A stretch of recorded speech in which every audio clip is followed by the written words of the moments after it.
hopefully Gunther would have moved on, because at least he did have that closure in the final episode. He did get to express his affection for Rachel, and she rejected him once again, but in a very kind way.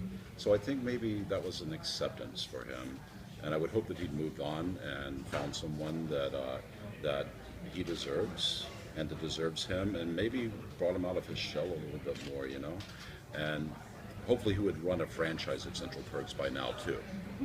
When you started the show, did you have any idea that it was going to be the phenomenon it's been? I didn't.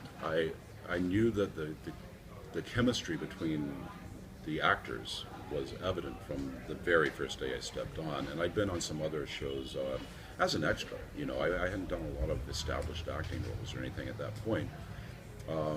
But being there that first day, I remember walking on the set, and they were just joking around and laughing and talking like they'd known each other since they were children. And I thought they had. I was like, how did they cast all of these people who met in kindergarten, to be on the show? But it was just amazing casting, tremendous chemistry, and the crew and the writers. You just can't plan those things. It was just magical, and all of the elements were there.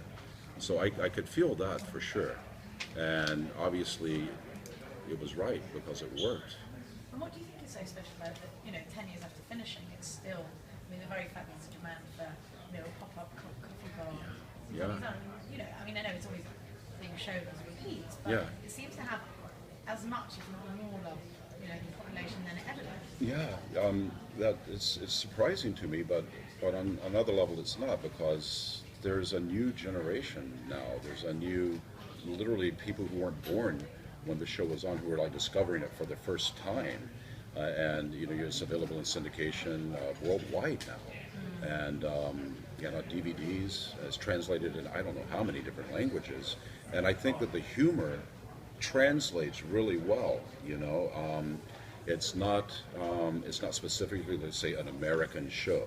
You know what I mean? It's about people who were in their 20s, who had moved away from their families, and their friends become their support group in their families, and so they're struggling and trying to make it, only in a much more humorous setting with much more comedic results. So it's kind of timeless that way.